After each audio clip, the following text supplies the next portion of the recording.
Those are all good. Okay, great. You have a lot of pubic hair in your. That's not pubic hair. Whose hair is it? Is it tuna hair? I keep myself waxed for your information. Anyways, if you're ready, welcome to the Madhouse episode 3. This time, Into the Madhouse is actually taking place in our house. Uh-oh. My mother is on. Do you want to give a little introduction to yourself? Bonjour. Je m'appelle Ayana Tuere Teresa Madeline Thibodeau. Also say your social security number while you're at it. That's not what I meant. Hello, I'm Marc Anthony's mother, Ayana. It is lovely to be here. Thank you for having me, Marc. Well, it's always a pleasure. You know, I need content. I like having guests. The friends list is dwindling. Well, thank you. I'm glad I'm at the end of your list. No, you're on the list. What I'm saying. You were mentioned as a human being. It's like if you're on Santa's list, it doesn't matter which order you're on. You're happy to get a present, you know? Well, I'm told that I'm on the wrong list right now. Well, you got about 360 days to fix that, but Tuna's also on the list. We're just waiting for her to learn English. Oh, Lord. Anyways, I wanted to talk, obviously, with you, history and politics. Mm-hmm. And I think it is impossible to kind of understand politics without understanding history. Wait a minute. What? I have only been alive for 40-something years, so I wasn't there. I'm no authority. You say that like people could read. You like here's this old lady who's gonna tell us about Martin Luther King Jr. That's what I'm saying. People writing books and stuff. Stuff. You know, 100 years from now, people gonna listen to information podcasts. And things. They're gonna so many really bad podcasts to listen to. I feel bad for historians 100 years from now. Just 3-hour Joe Rogan episodes. Right. So like they have all this information, like, you know, we would look back on the information. Like I like reading thinkers of the time, like the French revolutionaries, or reading the reactions to the French Revolution is very interesting. Like, you know, right. And French Revolution basically made the modern Western world, quote unquote Western world. So I think you understand that, you can more understand the struggles that are going on today, for example. Right. It adds context to why things happen, what led up to them, and it's not in a vacuum. I totally agree with that. And I want to bring that into something that you said yesterday. Well, I heard you say. Basically, you said you want to build community in America, make people feel like they have a stake in American governmental process. That doesn't sound like me. You want no. I'm paraphrasing. You basically said you want 100% conscription into the military.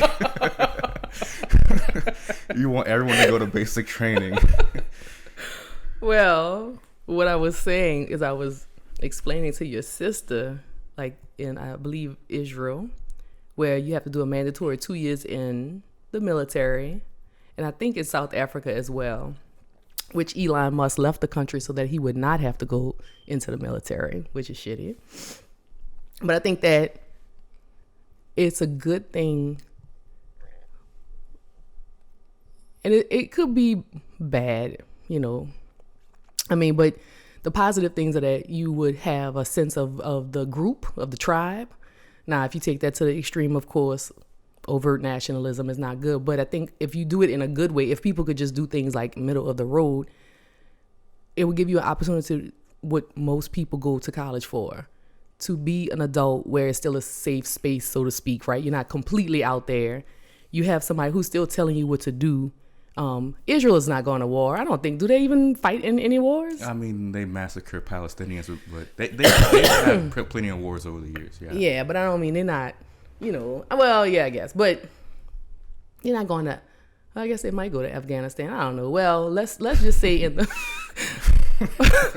most of my arguments thought out to their ending point have flaws, but I'll say this. You use Israel. That's like the worst example of imperialism. Well, I think that the idea of it, the benefits of it, I recognize the benefits. Whether the cons are there, yes.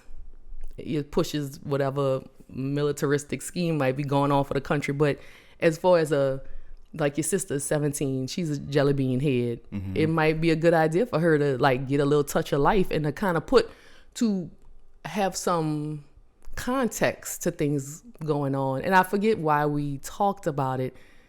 Do you remember why we got to that point? I heard something. I think I heard something about abortion before that. Oh Lord! Like it was something. Like, and this was a casual conversation we were having. Yeah, y'all like about to walk out the door and y'all talking about something on TV. I don't remember what it was, but. Oh yeah, because Rachel Maddow was doing a show about a guy that Nixon put on the Supreme Court, who they thought was going to be middle of the road. He ended up giving a, some would say pro-abortion, what do you call it when the Supreme Court? Opinion. Yeah. Right. His opinion was that women basically had the right to an abortion and that the states could not outlaw it.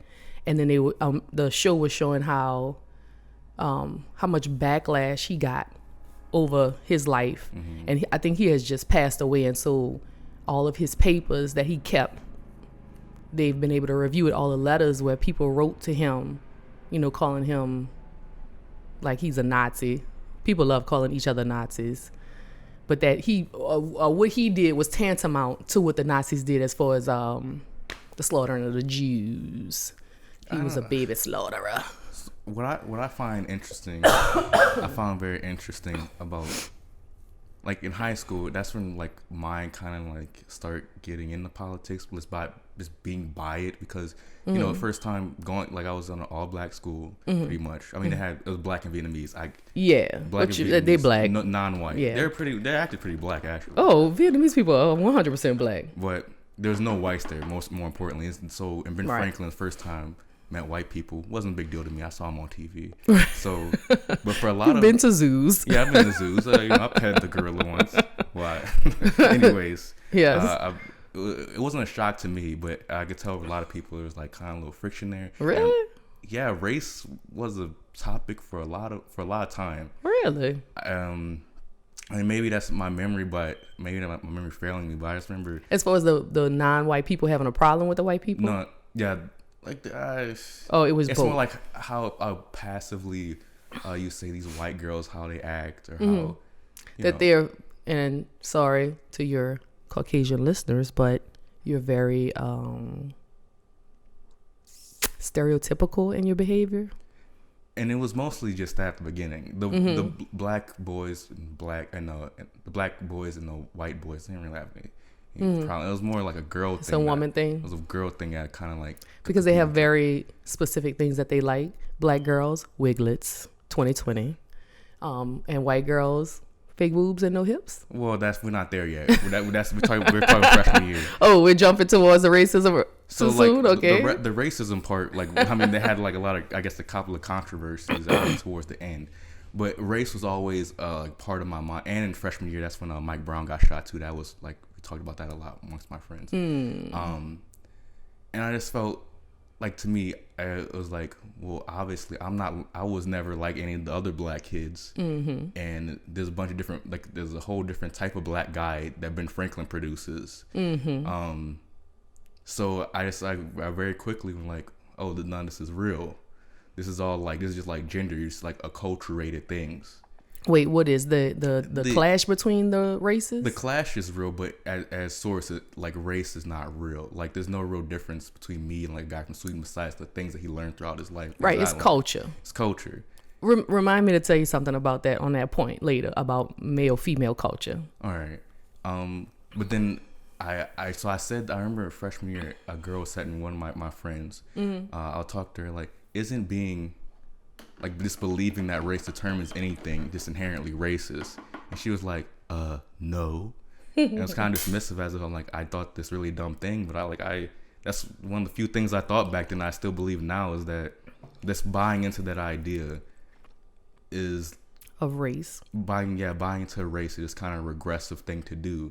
It's not like, it's like the black people who like buying into civil rights, and then those people turn into like Bill Cosby types, pull up your pants types. Oh wait, let's, as a person who's older than you, yes, and I look at it from a different view, and I won't speak for other people my age, but Bill Cosby is a cranky old man telling black guys to pull up their pants, not so that white people will accept you, but because it's unacceptable to not take care of yourself, to not have respect for yourself. The reason supposedly the whole thing started was because rappers were emulating people in jail, right? Mm-hmm. People in jail, they take their shoestrings and they take their belts away. Mm-hmm. So that means their pants would sag, right? Yeah. If their pants are too big. So it makes you look so-called quote unquote hard, which is why that was a thing. So see, coming from my side, when that wasn't a thing, I was just watching a YouTube video from 1911 New York, and the people are wearing hats. Everybody has on a fucking hat. Everybody's dressed in what we would have considered formal wear, layers of shit, formal down to the floor. There's nobody in a t-shirt and jeans. In the 50s, from what I was told, my mom explained to me, you know, people who wore dungarees were like outlaws, which is why you had movies in the 50s and 60s where the so-called bad boy is wearing a white t-shirt and jeans, because that's the working man outfit, right? Mm-hmm. Women would wear capris and a little t-shirt to clean up their house. They look hella cute. Like if you know, that would be nice. Now you're on a picnic or whatever. Mm-hmm. And it has degenerated to the fact that you have, which I have been informed of yesterday, of a chick called Alexis who wore a completely see-through dress like Rihanna, but she has a fur and she has green hair and she's wearing a thong. And this is considered what is, you know, not only just societally acceptable, that you went to a evening affair, right? Mm-hmm. I mean, it's so many layers. What was our original point? Well, I agree with what you're going at there, is that I just feel like these things are just reaching their logical end in terms of... Exactly. I'm sorry to cut you off, but the Bill Cosby thing, right, with the pants. Bill Cosby is not looking at it from today, looking back. He is from in the back, looking forward. In my lifetime, between my father and me, we went from being a segregated city, and it was not that long ago. My father is 70 years old, and when he was a little kid, he could not go in the front door of businesses. He could not sit in the front of the bus. Schools were still segregated. That is not that long ago. To then, you know, my mother being the first black woman to go to St. James Major High School, and people thinking that she's white. She loves to tell this story, of course, because she's high yellow. Shall I tell the story? Go ahead. So first day of school, you know, she's starting freshman year of high school, and a white girl walks up to her and says, "Hey, did you hear there's going to be a black girl in school this year?" And she told him, "I'm that black girl." Kamala Harris 2020. But it's funny, and I guess that's the memories of growing up. But there's a whole timeline that I think that people don't even recognize or talk about anymore. But Bill Cosby, we owe a lot to him for popular culture. You know, he had great movies. Him and Richard Pryor were in movies where they weren't playing poor people. They were just playing regular people, right? Mm-hmm. Who had jobs. I think in one of the movies I want to say with Richard Pryor, he's a doctor, and there's some, you know, it's a comedy movie or whatever. Mm-hmm. But just the fact that there is a Bill Cosby is why there's a fucking Obama, you know? And but I would like to address that. I'm sorry, I've gotten off track. Let me get back to the point I was trying to make. The belt thing and the pulling your pants up thing is basically a metaphor. It's an easy pick. It's low hanging fruit for him to say that if you like fucking Peterson, oh my God, a perfect example. Jordan Peterson tells you the same fucking thing. Clean up your room. Jordan Peterson, Barack Obama, Bill Cosby, the axis of evil. But think about that, what Jordan Peterson says. He says, clean up your room and make your bed. Get your life in order. Don't say things that weaken you. That's fucking what Bill Cosby was saying. And maybe he's just, because he's not a sociologist, psychologist, he might not present it in the way people wanted to hear in his safe space, whatever bullshit. He's a cranky old man. But it's the same fucking thing. You know, that care for yourself and think that you're worthy of more than this. You know, you don't want to eat at fucking Save-A-Lot. You want to go to Whole Food, you know, like. But I feel these things like this, like self-help or Bill Cosby, not it's kind of different than what obviously very different what Jordan Peterson's trying to do. You think so? Yes, I mean these things raise the bottom of your life. Like if you're a self-respecting, low-class black guy who lives in very precarious situations. You mean low class as far as financially? Lower class, not as in a criminal element type. Is that what you mean? I mean, both those things are kind of, I mean, if you're a low economic class, you live places that probably, and you're black, you're probably gonna live a place that's very ridden with crime. But you're not a criminal though. But I'm saying if you have these values and you have these aspirations that are espoused in those words or in these movies, as you say, or in these figures, sure, it raises the bottom of your life. You won't become a criminal. You won't put yourself in those situations, but that won't necessarily grant you any more money. That won't like make you materially better over your life or give you a better chance. You know what? I agree and disagree with that. If you took Cosby and Jordan Peterson's advice to pull your pants up and put on a belt, make your bed, organize your life in a way that's reasonable. That's the same thing. What is the guy? Not Socrates. Who's the dude? He was a He was, I want to say he was African, but he probably wasn't. Not Achilles. Who was the guy who wrote down everything that he did, and he was a good leader, even though he could have everything. He was a Caesar. He still didn't. He was a Stoic. Am I thinking of the right guy? I don't know. Are you thinking of Pericles or Herodotus or I don't know. No. What do you want to say about that person? It's the same thing. I'm gonna look it up while we talk about it. It's the same thing that this Greek guy was saying. Basically, that if you live your life with order, you'll have a better life. You know. All right, I want to cut in here and try to sew up this one loose end. So go ahead, Mother. Who was the person that you're referring to? It was Marcus Aurelius, and he was a Stoic. And even though he was a Roman king, which meant he was allowed to sleep with anybody's wife, he could take anybody as a wife, he could kill anybody he wanted to, take your land, take your goods. He was raised to believe that to live a good life, he would be as Stoics were. Live a simple life, an ordered life, and in his morality, a good life. And there's a lot of people who still look to him. General Mattis. Reads him every morning, apparently. I listened to an interview of him. Really? So I guess maybe that's a judgment if he's a good person to be reading that. Because a lot of bodies on Mr. Mattis. You know what, though? Again, it's what you were saying. Morality is first imposed on you by your culture, by your parents and family.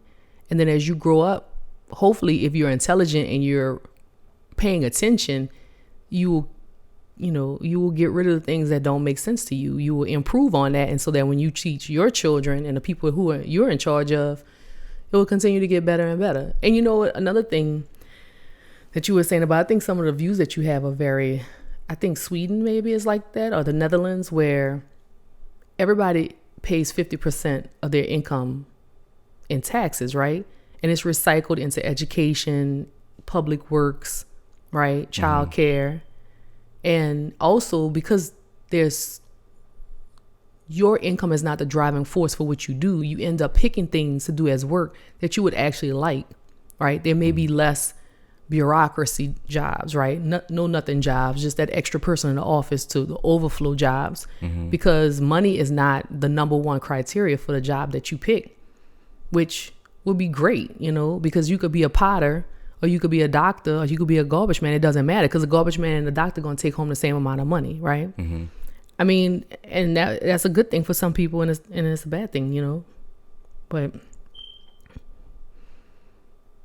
well, I think ultimate equality is like something that we should all strive for, and make a lot more meaningful lives.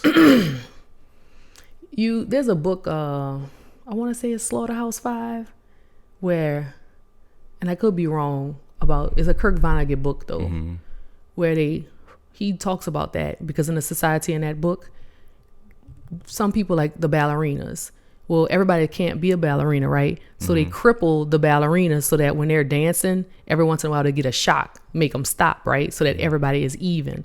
And all the, what we would say, retarded people are given high paying jobs to balance them out with the people who might be more, higher IQ. And that's taken to an extreme position. That's not taken to extreme. That's just wrong. Well, I think it's to make the point of it, though, is that maybe fairness might be a better word than being equal, right? Because humans aren't made equal. And so to be maybe... What makes you say that? Well, physically, we're not all equal. I was born Being different and being equal are two different things. Well, equal might be a judgment call, but having some people aren't born symmetrically.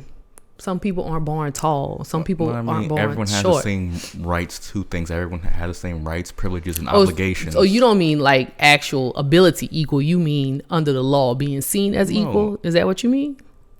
Yes. Or being given the same things. Your life shouldn't be a competition, but a competition should be an aspect of your life. Your whole life shouldn't be competing in a market. It shouldn't be determined by that, because you're going to lose by definition if you're already at the bottom of that.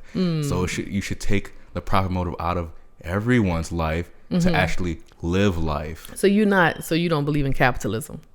No. What? No, why would I believe in that? So what kind of economic system do you want us to have? It would be some form of socialism.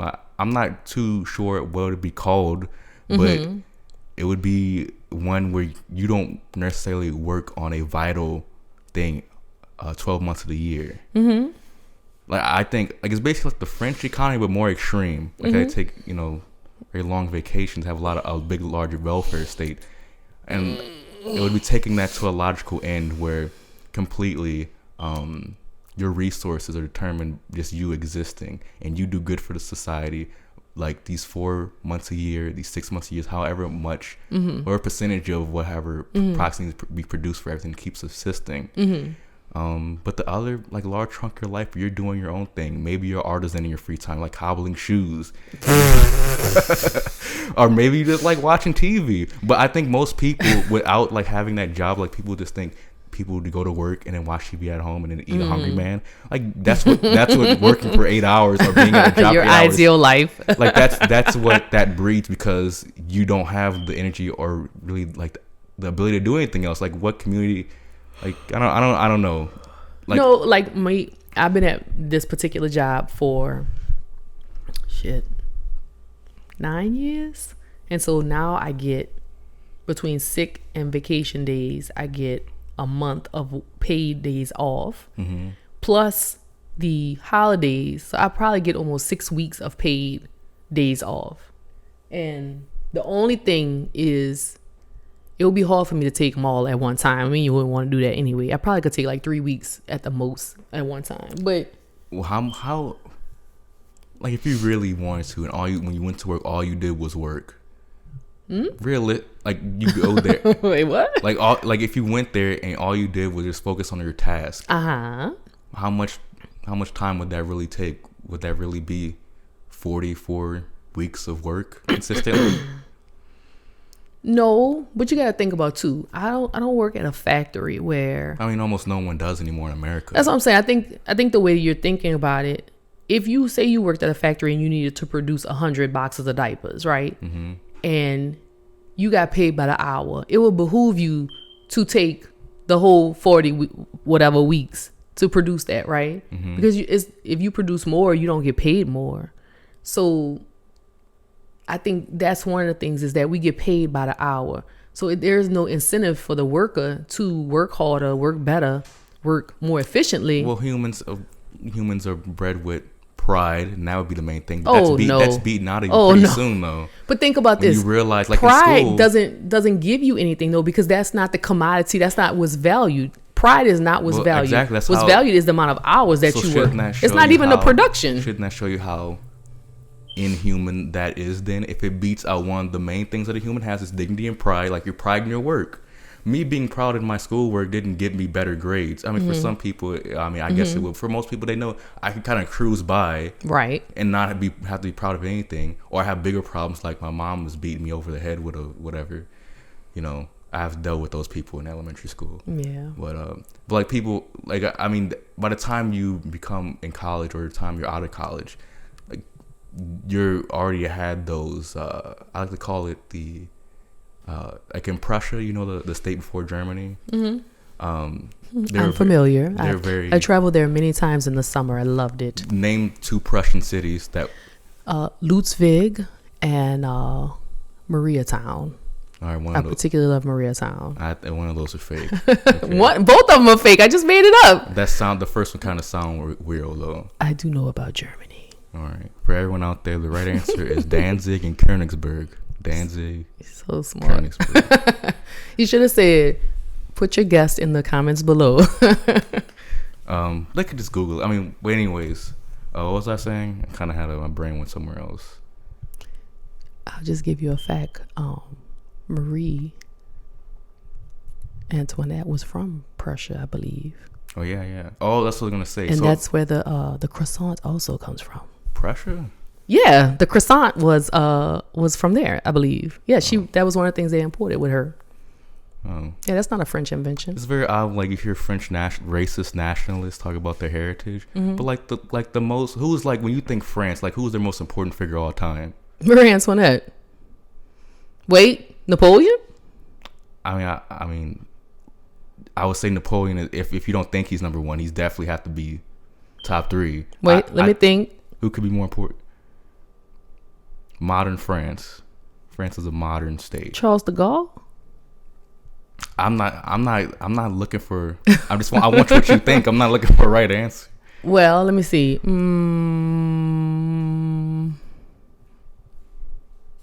All I can think of like pop culture, Serge and Jane Burke and people like that. Bridget Bardot, like that was a. Okay, we're gonna stop you there then. Idris Elba. All right, no. I'll go with Napoleon. Napoleon was Italian.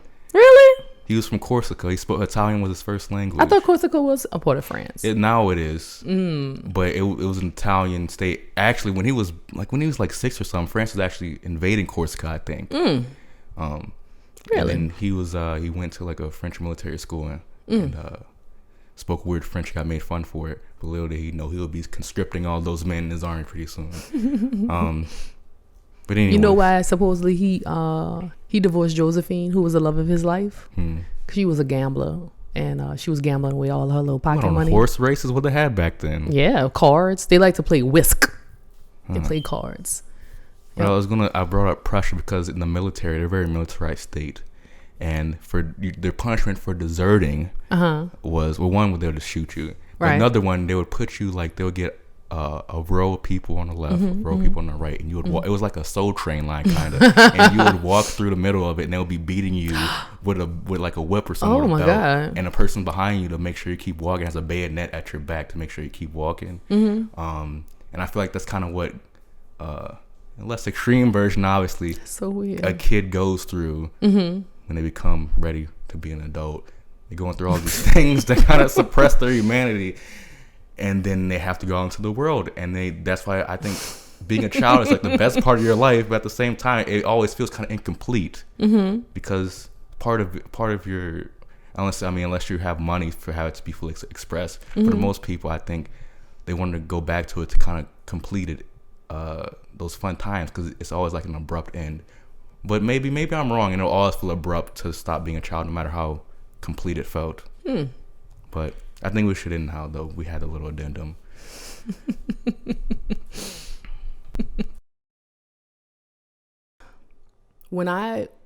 Before I had the job I have now, I worked on Canal Street, and I had to walk through the quarter to get to my job.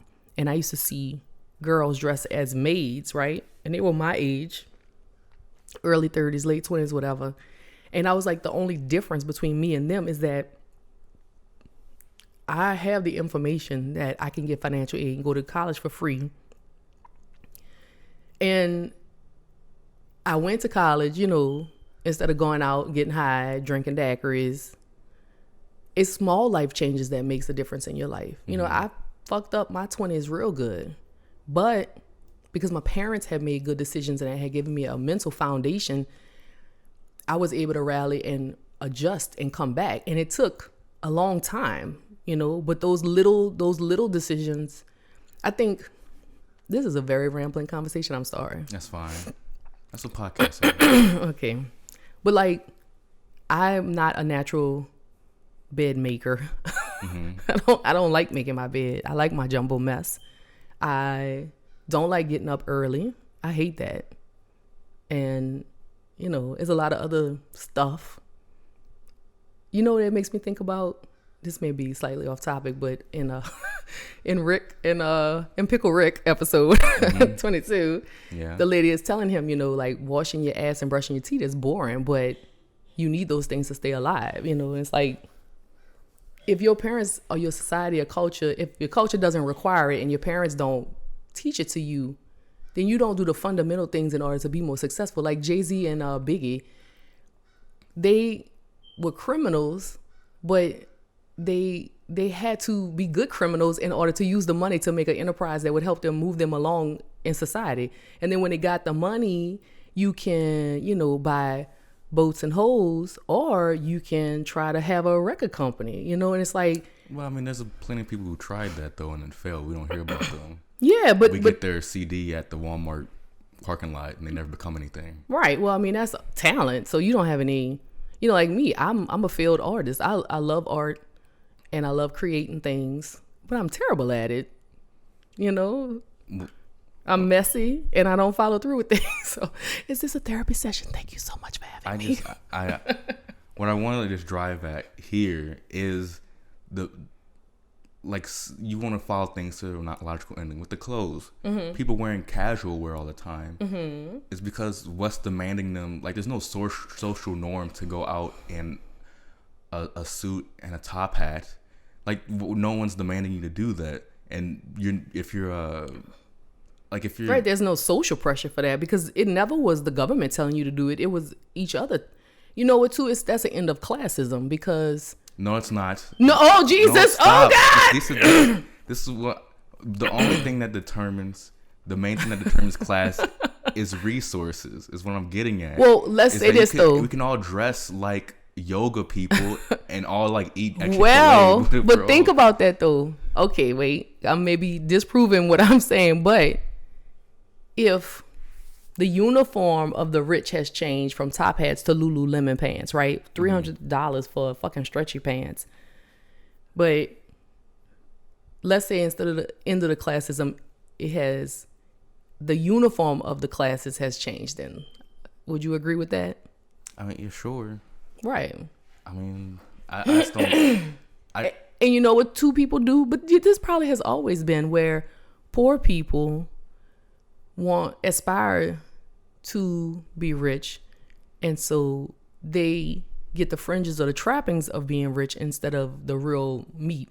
Like I don't have money to buy the asset to get the revenue, the income to buy a nice car, so I'll just finance the car. Or I don't have I'm not a stay-at-home mom because I have a husband who has a bunch of businesses, but I can buy the Lululemon pants, right? So it's like that's that same thing, because that's what fashion houses do. Gucci and Fendi and all of them, they'll sell, like Coach has a $400 purse. I can't afford the Celine $4,000 purse, but I can go buy a Coach or a Michael Kors, right? And then I have the trappings. I can signal that I have these things, but it don't really. Let me tell you something funny. Sidebar. Like what my friend told me last night, where, he was saying something about how he was rich because he had all the money he has. He had a bunch of hundreds and a rubber band in his pocket. And I said, that's not rich. I said, you have all the money that you have is in your pocket. He was like, no, I have a lot of money. I'm like, no. Michael Bloomberg cannot have his money in a physical Right. form. He has so much. Right.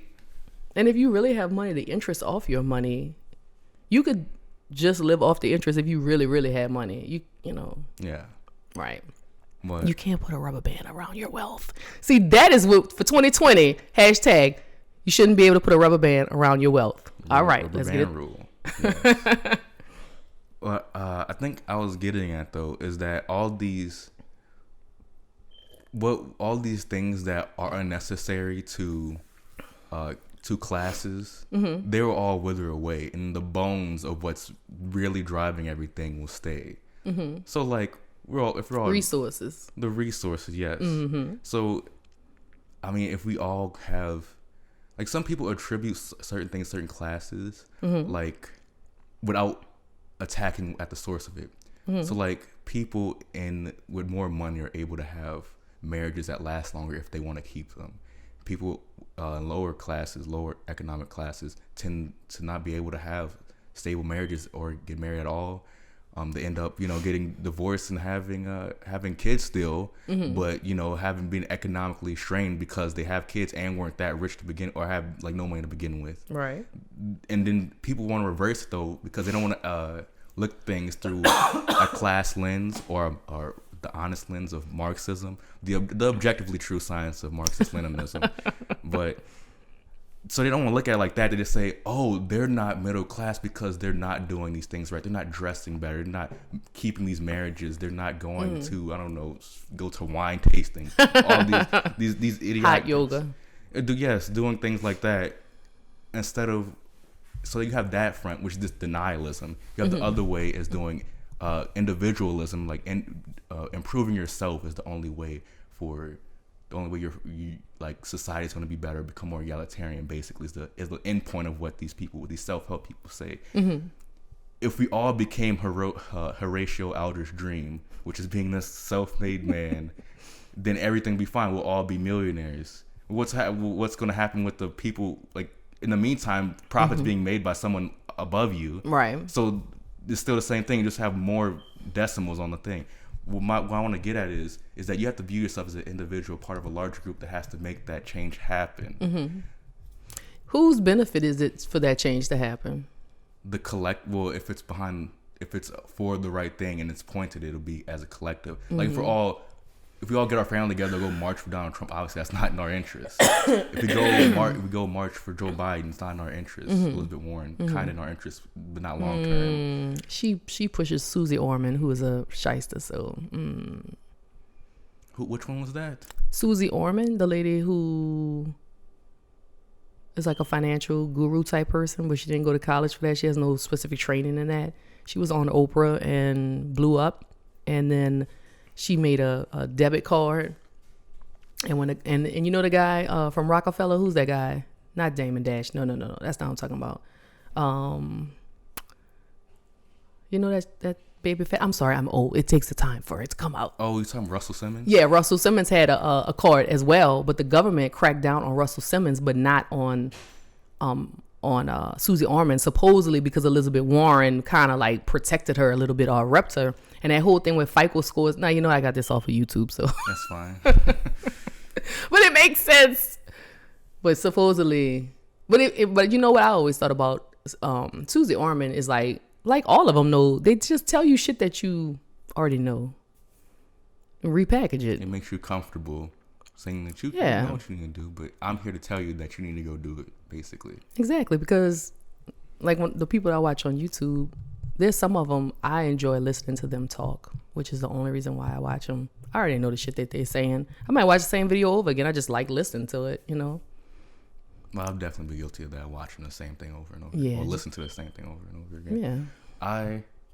What I gotta say though, speaking of trying to be a part of a bigger movement outside of yourself, letting your ego die and becoming a part of something else, becoming a part of a collective consciousness. Oh, Jesus Christ. Plugging in. No. Into the Amazon, God. Elon Musk. How did I make you? Hive mind. Oh my God. No. I was talking to Morgan yesterday and I got mad because why doesn't Amazon they do the grocery thing in the bigger cities, in the coastal cities? They don't do that here. They do at I do at Whole Foods? I think they do. I don't know if I think it's groceries, but you can pick up, they have lockers there. So. Oh yeah, they do have the lockers here. Yeah. I don't know if it's food. It might not be food though. I want them to deliver more. I want to expand the groceries. I want Amazon LASIK. I want Amazon Endless. I want to be able to get all the. You want everything to be Taco Bell? Yeah, everything a Taco Bell. You don't want that. You don't want that. Yes, I want. The whole problem with all of that though is that human beings in my opinion, are not capable of benevolently doing those things. Because Paris Commune history. Look at your history. I think history will bear out that no one has a successful utopian society.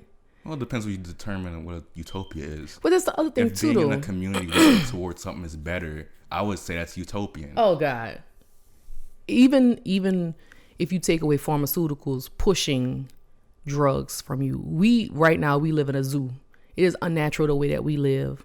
We stay in one spot. You know, we sit in cars. We sit too much. We don't move around. We don't be outside. All of this is bad.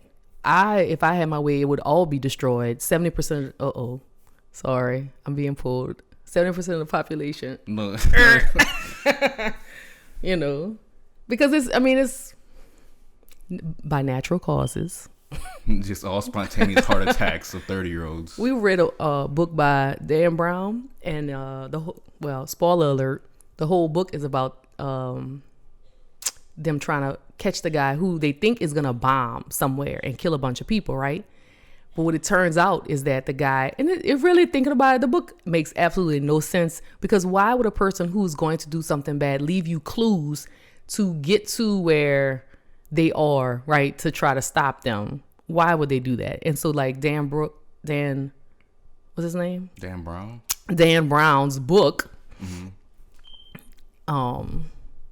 Tom Hanks goes and from, art to art all over Europe and Africa to get to, like, in Turkey. Why? It's stupid. I enjoyed it because it was it talked about the art. But the guy in the end, what he does is he has a infectious bomb that he puts in the water, and whatever this water supply is in the aquifers in Turkey, it feeds all over. Or the people that's there are tourists, and so they're gonna go all over. They're gonna get infected. They're gonna take it all over the world, mm-hmm. and some of them are gonna be sterilized. So say half of the population is gonna be sterilized, so it's gonna kick us back. So the next generation will be kicked down by half. So I was like, you know what though? This was touted as a book, like, as you supposed to think that's a bad thing, but I think that's actually a good thing. He didn't actually kill anybody, and anybody who was actually pregnant would still be, pregnant. He didn't do any of that, but that is like another form of vigilantism. Yes, yeah. But it all goes back to the same thing: is that you trying to do animal husbandry on humans? You trying to direct something, Well, I think the same thing, population control or controlling the resources. Those things could be, like, when people say that in defense of these billionaires like Bill Gates and stuff having all this money, it's like, well, it's better for them to have it, right? They know how to spend their money. You see how all this philanthropy that they do? Oh, please. And like we all know, that's just they're just dodging taxes. They have to pay more on this or whatever. But that's stupid anyway, because Trump has showed us that they manipulate those charities, and the only reason why Trump got caught for it is because people are looking at him. But how many charities? 80-90% of Red Cross's money goes to administrative. That shit is a scam on both ends. Pretty much. Yeah. I mean, Trump's charities are just a money laundering operation. And you know what though? What's to say that the rest of them aren't? It's just that Trump is controlling every aspect of that. But they all do it. And what's weird? I think that's what people who appear, like, let's say Democrats, who want to appear as if they're aligned with the people when they're really not. That is the elite. They are the fucking 1%. You have a job where you do absolutely fucking nothing. You get a full retirement and insurance and get paid. You're already a millionaire. You have access to contracts and people who you give money to, who will later give you kickbacks in one way or another, whether it's your child or your brother, or take you on a trip or any of that shit, right? Mm-hmm. And then all of that is a fucking scheme and a scam to say, well, we're on your side. Oh, we're working towards your fucking rights. I don't give a shit about our fucking rights. They just want. That's what kind of what I was getting at with telling the high school stories, is that when you realize all these vain, I mean, they're important, but they're ultimately secondary and tertiary things that have to do with your non-material existence. Just race, gender, your sexuality. These things matter because people can discriminate against you very harshly because of these things. Exactly. But at their core, when they're solved, you're still you're just not being. They have absolutely nothing to do with anything, because whether you're straight or gay, you shouldn't be fucking children. Whether you are straight, young or old, you shouldn't be robbing people. Whether you're black or white, you shouldn't be fucking hurting people. So past that, I'm like, well, what? I remember I think it was the last day of my AP government class, senior year, was second to last class, and the teacher told us, I'm gonna write this spectrum on the board, and you put yourself on left to right. How right or left are you? I think a couple people put right on there, but they didn't really say, no one really had a strong answer why. As far as your political ideology, are you on the left? How far are you on the left? Are you on the right? How far are you on the right? But wouldn't the complete left be anarchy? Yes, the most liberating thing is a horizontal democratic society. Right, and then the most right is what? Is a theocratic autocrat. It's just everyone is just under this one person who's basically God. And that would include a dictator as well in that. Yes. Right. Or it's just whether it's military or God. You saying is the reason why you're got the power. Yeah. I mean, yeah, basically. And I would say I put myself not knowing that dichotomy. I just know left was all oh, this is kind of the good people, So I put that on on the left, and then everyone around gave one example how you where you put yourself. And at the time, my politics were an extension of my morality. I had no stake in I didn't know any of the historical things at play or what any of these things mean. So I'm well, I'm not racist, and I would like everyone to be treated equally. That's just a left wing thing inherently. So, but I don't. But I would say you could be a monarchist and still think, well, except for the monarchy, everybody else should be treated equally. Bad. Well, I mean, technically, Britain's still a monarchy, a constitutional monarchy. There's ways around that, right? But so I said my thing was one example of everyone being treated fairly is a flat tax rate. But now knowing what I know now, that's a horrible idea because primitive accumulation and all that. Flat taxes, everybody pays 10%. Everyone pays, the same. Basically, there's the same percentage of there, or just a dollar amount. The same percentage. Yeah. Why? Because the other one, we have a proportional, right? The more you make, the more you pay. Is that what it's called? Yeah, it's called a progressive. I think the technical term is progressive. All right. Right now, I think we're in a period. It's a pretty regressive tax since the last tax bill. Which means that the more you make, the less you pay. The more you make, basically the less you pay. Over a certain amount, yeah. Percentage wise, because your tax, those tax cuts that you got, they're gonna go away. I think in 2 years from now, or they're already off. This year. For the things I personally have to pay, mine, I did get a little bit for 18, but for 19 because of the kids thing. So. And I think the really. Rich people, those things are permanent, but everyone else is going away this year or next, depending on what bracket you're in. But so obviously, I had to think of it a lot more because my morality wasn't enough to answer these questions. Well, is that a moral thing though? It's just information. It's to be treated fairly, everyone having the same, everyone being 15% is a part of my morality, but part of my because everyone is being treated the same, and how much money they're being taken away from the government. Okay. And obviously, rich people will pay more, but it's still the same percentage. Right. So now knowing what I know, read a couple of books. Sure. You should only have so much money because you can only you're not doing anything good with it.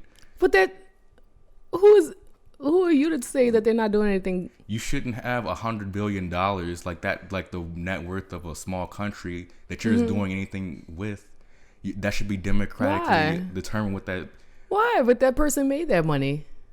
No, you did not earn that money. So wait, but who has the right to tell someone else what they should do and not do with their money, and then you arbitrarily pick a dollar amount that you're saying anything over this, what the government gets to say what happens with the money, because you can't say Marc gets to say it, right? You have the collective, our representative is the government. So what you're saying is that if you make over $1 million a year, the government gets to take the rest of it and say, you got to, do this. That's basically what you're saying, right? Yeah, you're describing a government. It's all arbitrary, it's all contrived, but you want this, like you don't like how much money do you gross a year, right? Like don't tell me how much everything costs. $375,000 a year, thank you, with stocks and bonds and investments. I'm okay. Okay, $23,000 gross. Like before, I make So, but you use more than that in resources. You use the roads, you use the water. Well, you pay for that partially, but you use things more than what you earn, right? And that's part of being a government. It's part of being society. Someone pays into it, and you get the benefit. But everybody couldn't use more than they pay into it, right? That's not possible. I'm not saying use more than you pay into it. You use more than what you're paid in your check. Like the money that you quote unquote earn is not the money that you're using way more than that because of the infrastructure that has been paid for beforehand. But haven't I paid for that along the way though? Some of these roads have existed before you were born though. You didn't pay that. Right, and but my family paid and that's made not the it. point. I think you're missing the point of what I'm saying. Though. Yeah, tell me again.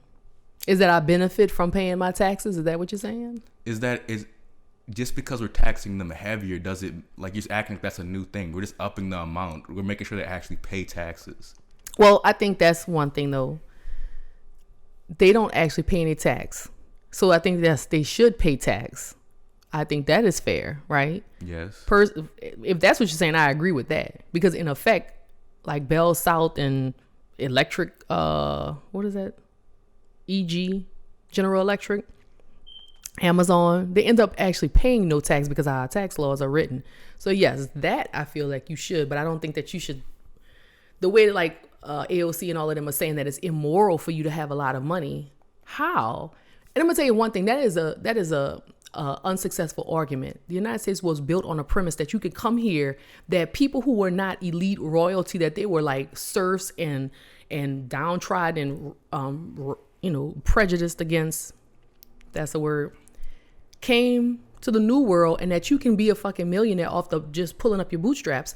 So you will never win with that argument that you're going to tell people who have lived their whole life on that premise. You would literally, the morality would have to change for that to be successful. The morality would have to actually be morality then, because this country is morality is an arbitrary thing that you just deem to be worthwhile.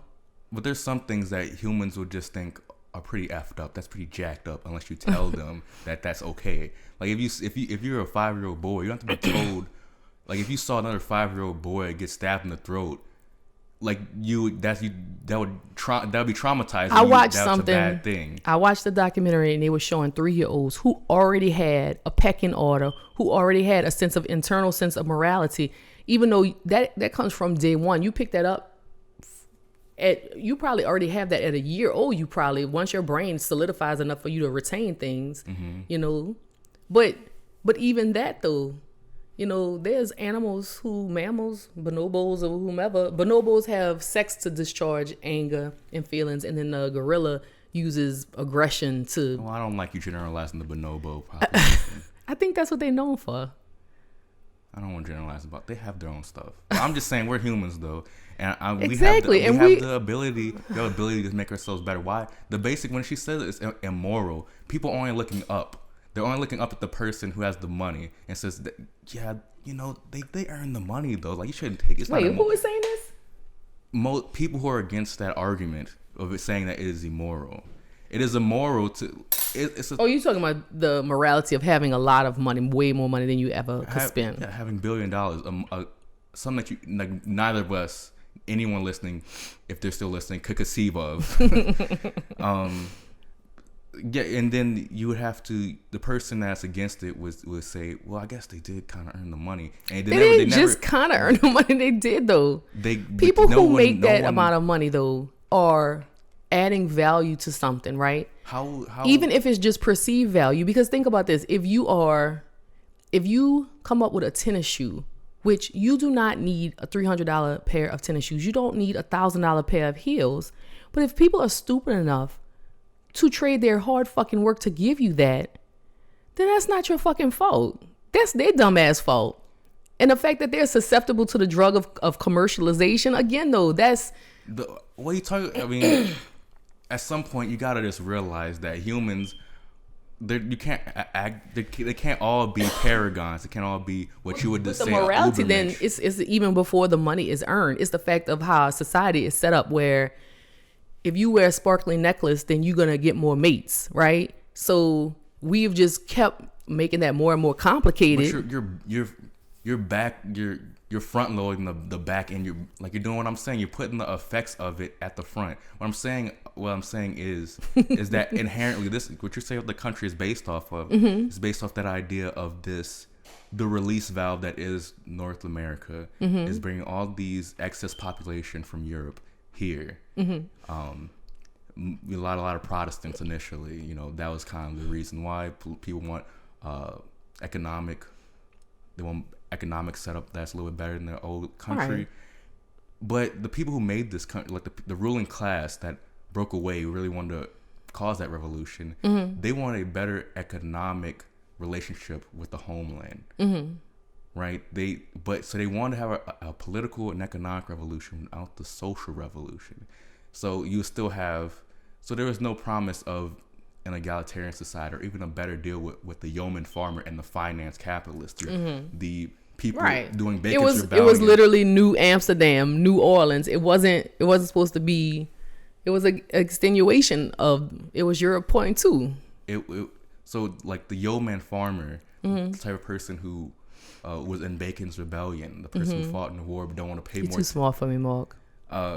And then you have Alexander Hamilton, the people who actually run this country. I don't know why that guy wrote that play. Like, he's not an admirable person at all. I think he had sex with somebody outside of his, even in that play, he cheats on his wife and with a young girl who's coming to help, get help. He kind of invented a lot of he perpetuated what some of the stuff that's going on now, like having a federal government. Like, I think he made the first national bank. Yeah, I was about to say that, yeah. I think that bank still exists. And he suppressed the Bacon's Rebellion, which is supposed to be the social part of that revolution, that people have a better economic setup instead of being at the hands. We went from the hands of a king to the hands of these inner city financiers. And I would say that has more to say than any cultural thing. Like, that's emanating off from that. And I think that's pretty... Sorry, my sister came in... Anyways, big 1930s hair. So I feel what you're saying. I guess it depends on, like with Nietzsche. I love what Nietzsche talks about. I love his bravado. But most of us are not going to be the Ubermensch. So to aspire to those... Ask a question? Sure. Give me like 3 examples of who are Ubermensch in history. Sorry. Caesars of Rome. Julius Caesar? Just the Caesars. Nah, because you could just be put in that ruling class. I thought the Ubermensch meant that you were a brave person as far as you go out into the world and you take what you want, or either you could be born into it, but you hold on to your control. You actively take part in, being that brave soldier trope or the brave ruler. I don't think it's like a passive thing. Like the kings of England, I wouldn't call them Ubermenschen, even though they might have had power. But Louis XIV was, because he exacerbated the amount of power he had. Like, exactly. He actively engaged in that, in using his power to be powerful or whatever. So yeah, let's say just Julius Caesar then, because that's a lot of Caesars in a course of 1,000 years. Yeah. So we don't know if all of them are good. No, well, I wasn't saying they were good. No, I mean like good Ubermenschen, good little.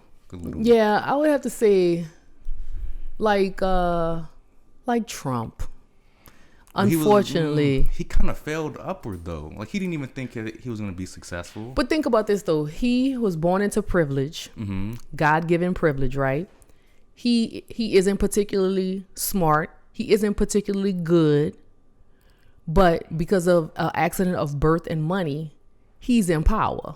So in effect, the Übermensch isn't about being morally good. It's definitely about not being benevolent. It's actually the opposite of that. Good in terms of morals. When I'm going back in time, I don't equate morals to anything. I mean, it's like if you're a good ruler, if you're a good monarch in feudal times, you manage the demands of your lords and the demands of your peasants to make sure there's never a revolt. That's basically what a good monarch is back then. I didn't mean like good as in morals. I mean he could be a multi-billionaire with. I think he could be a lot more successful. I just don't think that I'm not feeling that he's an Übermensch. You know what though? I feel like he's kind of. I think you want the Übermensch to be something. I guess good in a way where the person would be like attractive, but that's not. I don't think that's what it means. It means that it's a bad thing. I think that is something that you want it because you are the person who gets to say what happens, and nobody can say that it's a position of safety and security, right? So you would want to have that, but most people, 99% of the people, are not going to have that. You know, you're going to be the slaves. So what does Trump just seems to want to watch himself be. Like he just wants to have the power, but not because he doesn't know what he wants to do. Yeah, don't give a shit. Yeah, he's a puppet. He's a puppet for all the shit that's going on. He wants to be on TV. He wants to go to rallies. He wants to play golf. Yeah. I mean, that's all he cares about. More a Burger King type of guy, I think McDonald's. Oh yeah, I read the. Yeah, he does like McDonald's. Yeah. To tell you the truth, he is the perfect example of that. He doesn't really care about the power of like the actual affect any kind of change or manage anything. He likes the trappings of it. That's all he likes, right? So. Well, all right then. I don't want to talk about him anymore. I don't like. I got 10 more minutes. Let's do this. All right, go ahead. So what do you want to finish on? Or any like wise words you want to give out to these youngins? Oh, it was something I wanted to tell you. I told you to remind me. Oh, we're talking about like gender dynamics or something. But what were we talking about before? I was when you were interrupting with that when I was talking about like racial culture, like between black and white. So you talking about like you told me. Oh yeah. We have to do sexual harassment training every year, and because some stuff went on a couple years ago, I shouldn't even say this. A couple years ago, there was like an actual supposed sexual harassment case. It was very funny. We were all laughing about it because the guy, he was an older man and the girls were dancing for him, which I'm like, I don't think that's how sexual harassment works because you didn't have to dance for him, but that's a whole nother thing. On the job? Yeah. They were hiking up their skirt and the man who got in trouble, he said, yeah, I play. So it was very funny, but we had to take a more serious class in order to understand how to not sexually harass our coworkers, right? And what was appropriate and not appropriate, and to know if you were the victim of it, right? And as being a woman, last time I checked, I have female genitalia, but that doesn't really mean anything. But I do self-identify as a female today. But I just thought it was funny that some of the stuff that they said, you know, that men do to women, because it's always men doing it to women. I was like, I have done these things. I have been inappropriate. Not my current job. I've been perfect at that job. Oh, okay. But you know, and so what I was going to say was that, because I think we have been talking about tropes and different, like race, right? And how stereotypes of race does certain things, right? You were talking about Benjamin Franklin, and I thought about that. The way I personally behave might be more perceived as more masculine ways, things that we would associate with what men do, because I was raised by a man for the most part. Like I emulated him more than I did my mother, and the way that my dad thinks about things and what he verbalizes to women, how he treats women, that's how I treat, because I'm, you know, straight for the most part. No, not joking. I mean, I am joking. Are you getting mixed messages? Am I adopted or something? I did spit in that tube, sent it off, and it said I'm 76 Polynesian, so I have questions. No. The Rock is your father. Well, that's nice. You look like him. But with the math, I don't think adds up. When I was born, nah, maybe it does. Yeah, he's old. Me and The Rock, I'm probably older than The Rock. I think he might be like 40, something like that. But anyway, so I guess he could have had me. So we'll look into that. We'll send the team out on that. But well, I wanted to ask you. I wanted to make this whole podcast. I was gonna go through mine. I was gonna ask you about your time, like just thinking through politics and formative moments, because you lived through a lot more, and you lived through the whole period of the neoliberal American economy. So, well, I would say an overview of my life, things that I remember as being like big things. 9/11 was big for the country. A lot of people cared about it, but it made no difference to me whatsoever. It didn't change my politics or the things I would want. And I kind of feel bad about that, but I just, did you think that we should go there? Did you like anything change? I'll say this. I think Saudi Arabia is playing both sides of the hand, that they align themselves with the United States when it's economically and strategically to their benefit, and they hate us, right? As they should. And that's why I was neutral on that. Okay. Things before that were memorable to me is like when I was in 5th grade in a NASA launch with a teacher. That still, I think about that. And that's weird because I'm not a sentimental person, but that was traumatic, I guess. That seems to be. Yeah, everything stops in class. You want to watch this momentous occasion. Right. And the entire country stopped. TVs were brought into, like, that's the old days where we would have like TVs on little tables and stuff. The whole country stopped to watch that. And that was incredibly like, wait, what's happening? And I think that's one of those milestones when I started to be more awake as a human being, I'm trying to think what else happened. Katrina. Devastating. I mean, I remember 4th grade, everything stopped and the classroom took a watch Barack Obama be inaugurated. Oh, I forgot about that. Not a big deal for me. It was just nice to see. I mean, it's good. It's good in a sense, but Barack Obama sucked balls. Basically, he was the same as them. He was better than Cheney as a president, but not much. I mean, he's better. He's more polite. But what did you actually do for black people? Did you stand up for us in Ferguson, I believe it was? Did you make a point of changing the culture in our country? Well, you did not. His goal was, what he talked about, one of his goals is to change the culture and the way we talk around politics. And all he did, his presence made it worse because he's a black guy in there. And then he did nothing. Like, I remember to give another point of the logical conclusion of a certain aspect of American life, black people, I've said this before, what's the main thing that has like we're still reeling from? It's slavery. As much as the racist white people in the YouTube comments say that was 170 years ago, and she was like 150. But wait, it's not slavery.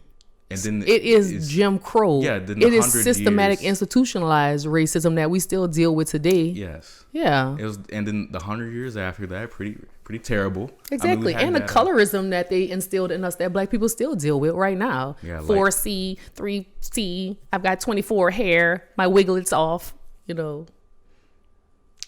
Sidebar. Sound like bingo.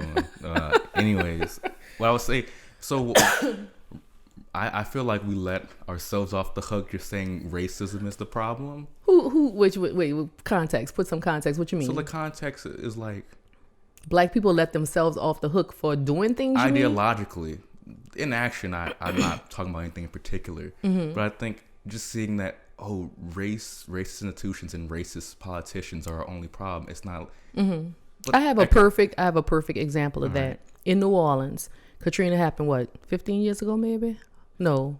Yeah. 12 years ago? 2006, I think, right? Or 5? St. Roch Market. This was the dirtiest, nastiest seafood market. Why we even went there. It was literally black on the inside. It was so dark. They had painted the windows green for some reason. Who knows why? That food was probably good though, right? The food was very good. The dirtier the better, it seems like, with your food. But white people came through after Katrina pushed out everybody, right?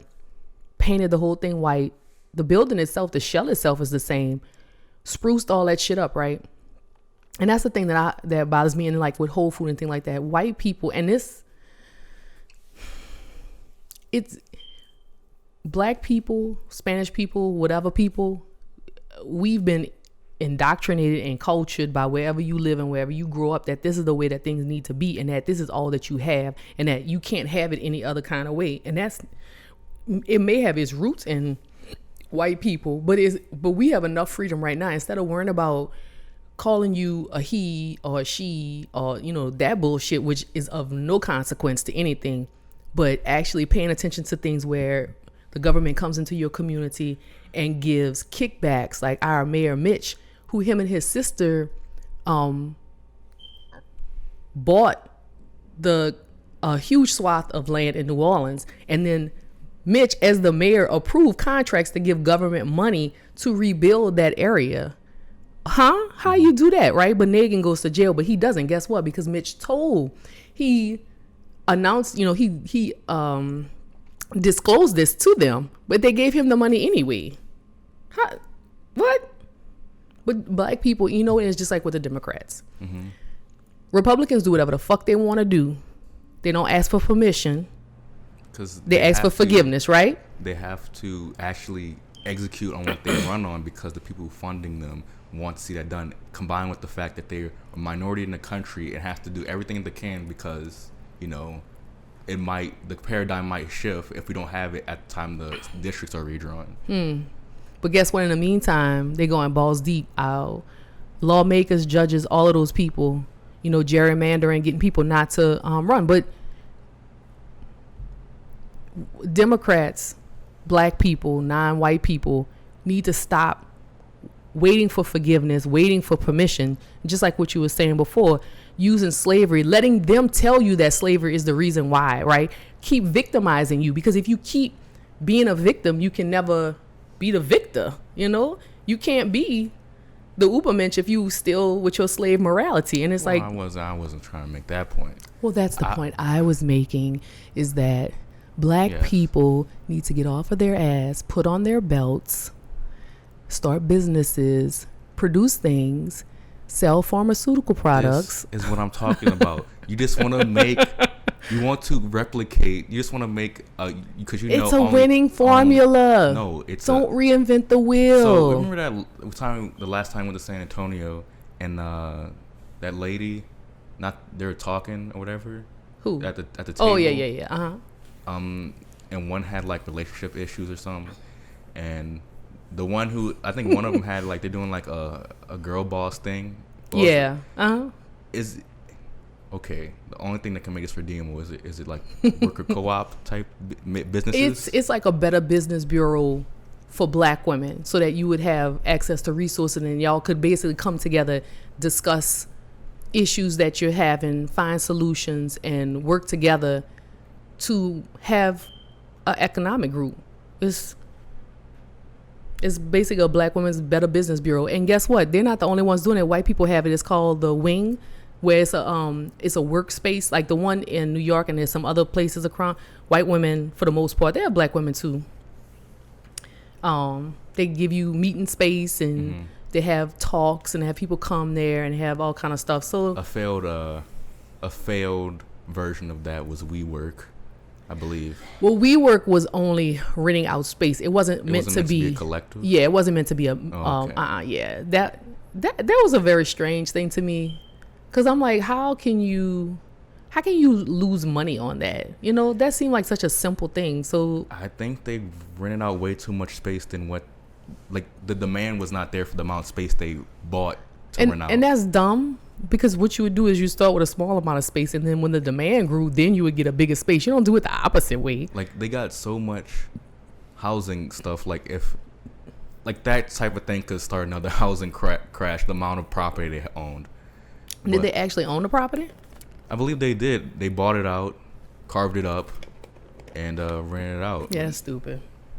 Anyways, what I was gonna say, what you said about one more thing about the blacks, the Negroid contingency, as one person put it. I have to say that you'd have to realize that through this system is inherently corrupt, is inherently against maybe not your individual interests, but it definitely, if you see yourself part of a wider collective, be it blackness or females or people who like. You mean like our economic system in the United States? Yes, it's based on getting excess value off your labor, right? Or if you want to even call it labor at this point, so many useless jobs. Thank God for useless jobs. I wouldn't call working at Dollar General and swiping people's Splenda valuable. Well, Amazon is trying to get rid of that. They're doing that now, where they have stores where you don't even need people. That's the exciting thing. I think the exciting thing about that is that you could socialize the robots that are doing all this labor, and we could all enjoy it. And you know what? I knew that's where you was going. But think about that's that whole utopian thing that if we had industrialization, people wouldn't have to work, and then you would have more leisure time. But the problem is that you still have to get paid unless the government owns those businesses, is taking the profit from that and recycling it to all the people. But that's what's not happening. So that just means it puts you out of having a job. Now you're just a consumer. You're not partaking. You're just nothing. It just, I mean, that's the end of our neo Gilded Age, is be having almost no money and having work. Nothing to actually have resources to actually consume the things that are being produced at a high rate. And think about that too, though. It is not a good thing to continuously increase your consumption. That is not a good thing. The whole premise of economy itself is a bad thing, regardless if you capitalist, socialist, this, all of capitalist is born on is the idea is continuous growth, because that's how you know you're successful. I mean, if it's a socialist economy, like, you want certain things to grow to get to the point, but why would you have to make 150% of wheat that you made last year? Right. Like you would make 110% just in case we have more demand of wheat, but you wouldn't make that much. Right. And you're doing that because you're going to have more consumers because there's children being born, but you'd also have a net loss because there's people dying and all that kind of stuff. You might have a lean year. Right. We have way a higher percentage of the food that needs to be made. I mean, if you want to call it food, I think all these golden brown battered meats maybe should be eaten, but we have more. Impossible Whopper. Yep. Or just a regular Whopper. How dare you? But I just wanted to say that in order to actually have this meaningful change where life is not constantly competition, it's not you competing with other people, it's not you competing with yourself, it's not this constant self-improvement. Life is just not a race to the end. If there is a better way, there have been experiments, and I think we should put our energy behind demanding a form of socialism in this country, and a form of having a guaranteed base quality of life that doesn't just wrung any optimism out of you, that you can actually do something with your life that's valuable to you to make your life meaningful. Because I thought about it the other day. I thought about this a lot. So many meaningless lives have existed through feudal obligations, or not having enough money, or being forced to, like, you wanted to major in a certain thing, but economically, like, this would be irresponsible, or you couldn't go to college because you didn't have the money, or you feel like you didn't have the money to go pay the loan eventually. To me, to some extent, that is a tragedy. But I replaced my morality with Marxism, and I think Marxism has a place in all our hearts. So thank you, Mother, for being here and talking to me. I feel like maybe we grew as people. Maybe we didn't, but hopefully the listeners enjoyed. And see you next week. And I don't know who the guest's going to be then. But got any last words to say, Mother? You're a strange boy, Marc. But I love you. Thank you for having me on. All right. And thank all of you for listening. See you next time. Sorry.